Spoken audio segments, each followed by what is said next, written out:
திறப்பிலே 5 நிமிடங்கள். கிறிஸ்துவுக்குள் மிகவும் பிரியமான என் அன்பு சகோதர சகோதரிகளே, திறப்பிலே 5 நிமிடங்கள் என்கிற இந்த ஜெப நேரத்தில் என் அன்பு சகோதர சகோதரிகள் உங்கள் அனைவரோடு கூட இணைந்து ஜெபிக்க கர்த்தர் பாராட்டின கிருபைக்காக ஆண்டவருக்கு நன்றி செலுத்துகிறேன். இன்றைக்கும் ஒரு முக்கியமான காரியத்திற்காக நாம் ஜெபிக்க இருக்கிறோம். தமிழகத்தில் குழந்தை திருமணங்கள் ஒரு பக்கத்திலே குறைந்து வருகிறதாக கூறப்பட்டாலும், சமீபமாக சிறு பெண்கள், இளம் பெண்கள் கருத்தரிக்கிற அந்த குறிப்பிட்ட தரவுகளின் கணக்கெடுப்பு அதிகரித்திருப்பதாக கூறப்படுகிறது. என் அன்பு தேவனுடைய பிள்ளைகளே, சிறு பிள்ளைகள், அதுவும் 18 வயதுக்கு கீழ்ப்பட்ட சிறுமிகள் கருத்தரிப்பது என்பது அதிகரித்து வருகிறது. குறிப்பாக மதுரை மாவட்டத்தில் 3 ஆண்டுகளிலே சுமார் 3085 சிறு பிள்ளைகள் கர்ப்பம் தரித்திருப்பதாக அங்குள்ள தகவல்கள் அடிப்படையில் தெரிவிக்கப்பட்டிருக்கிறது. அங்குள்ள மருத்துவ சுகாதார அமைப்பு தெரிவித்திருக்கிறது. தமிழ்நாட்டில் கடந்த 3 ஆண்டுகளில் 34,497 சிறுமிகள் இளம் வயதிலேயே கர்ப்பம் தரித்திருக்கிறார்கள். அதுவும் 18 வயதுக்கு கீழான பிள்ளைகள் என்று நம்முடைய அமைப்பு தெரிவித்திருக்கிறது. தமிழகத்தினுடைய இந்த தரவுகளை பார்க்கும் பொழுது குழந்தை திருமணங்கள் தொடர்ந்து நடைபெற்று கொண்டுதான் இருக்கிறது என்பது உறுதி செய்யப்படுகிறது. ஆகவே குழந்தை திருமணங்கள் தடுக்கப்பட நாம் ஜெபிக்க அழைக்கப்படுகிறோம்.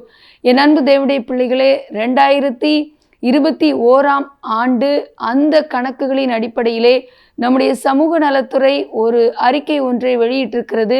அதிலே 2638 குழந்தை திருமணங்கள் நடந்திருக்கிறதாக கூறப்படுகிறது. அடுத்து 2022 ஆண்டிலே 2401 குழந்தை திருமணங்களும், 2023 1961 திருமணங்களும் நடைபெற்று இந்த குழந்தை திருமணங்கள் குறைந்து வந்தது போல காணப்பட்டாலும், 18 வயதுக்கு கீழான இளம் பிள்ளைகள் கர்ப்பம் தரிப்பதும் திருமணம் செய்து கொள்ளும் சம்பவங்களும் நம்முடைய தமிழகத்தில் அதிகரித்து வருகிறது. ஒரு பக்கத்திலே இப்படிப்பட்ட 18 வயதுக்கு கீழான இளம் பிள்ளைகள் திருமணம் செய்து கொள்வது, அவைகளுக்கு விரோதமாக வழக்குகள் பதிவு செய்யப்பட புகார் அளிக்கப்பட்டாலும் வழக்கு பதிவு செய்யப்படுவதில்லை என்று கூறப்படுகிறது.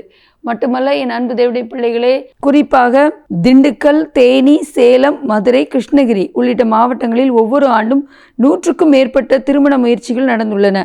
ஆனால் பெரும்பாலான நேரங்களில் வழக்கு பதிவு செய்யப்படவில்லை. பெற்றோரிடம் 18 வயதிற்கு முன் திருமணம் செய்ய மாட்டோம் என்று எழுத்துப்பூர்வ உறுதி வாங்கி சிறுமிகளை வீடு திரும்ப அனுப்புகிறார்கள். என் அன்பு தேவனுடைய பிள்ளைகளை, இப்படிப்பட்ட சம்பவங்கள் தடுத்து நிறுத்தப்பட வேண்டும். குழந்தை திருமணங்கள் எந்த விதத்திலும் தமிழ்நாடு முழுவதிலும் நடைபெறாதபடி கர்த்தர் இதை தடை செய்ய இதற்கு உறுதியான திட்ட அமைப்பை நிர்ணயம் பண்ணி இதற்கு நம்முடைய தமிழக அரசு முயற்சி எடுக்க ஜெபிக்க போகிறோம். ஜெபிக்கலாமா? எங்கள் அன்பின் பரலோக பிதாவே, ஆசீர்வதிக்கப்பட்ட நாளின் காலை வேளைக்காக நன்றியோடு துதிக்கிறோம், ஸ்தோத்திரிக்கிறோம். தமிழகத்தில் அதிகரித்து வருகிற குழந்தை திருமணங்கள் தடுக்கப்பட, அதே போல கடந்த 3 ஆண்டுகளில் 34,000க்கும் அதிகமான சிறு பிள்ளைகள், ஆண்டவரே, 18 வயதுக்கும் கீழான சிறுமிகள் கர்ப்பம் தரித்திருக்கிற அந்த தகவலை அறிந்து கொண்டு பாரத்தோடு ஜெபிக்கிறோம். இப்படிப்பட்ட காரியங்கள் நிமித்தமாக குழந்தை திருமணங்கள் தொடர்ந்து நடைபெற்றே வருகின்றன என்பதை அறிந்து இதற்காக பாரத்தோடு ஜெபிக்கிறோம். குழந்தை திருமணங்கள் தடுக்கப்பட, இப்படி இளம் பிள்ளைகளிலே குழந்தைகள் கர்ப்பந்தரிப்பது போன்ற சம்பவங்கள் முற்றிலும் தடுத்து நிறுத்தப்பட தமிழக அரசு இதற்கு உடனடி நடவடிக்கை எடுக்க, பெற்றோரும் இதற்கு எந்த விதத்திலும் உடனடியாக இராதபடி கர்த்தர் ஞானத்தையும் விழிப்புணர்வை கொடுத்து நடத்த நாங்கள் கருத்தாக பாரத்தோடு ஜெபிக்கிறோம். எந்த விதத்திலும் சிறு பிள்ளைகள், சிறு பெண்கள் இவர்களுக்கு எதிரான குற்றங்கள் ஆண்டவரே எங்களுடைய தமிழ்நாட்டிலே ஆண்டவரை எந்த விதத்திலும் அவைகள் தடுத்து நிறுத்தப்பட நாங்கள் ஜெபிக்கிறோம். நடைபெறாதபடி பாதுகாக்க ஜெபிக்கிறோம். இயேசுவின் நாமத்தில் பிதாவே, ஆமேன். தொடர்ந்து ஜெபியுங்கள். கர்த்தர் தாமே உங்களை ஆசீர்வதிப்பாராக. ஆமேன்.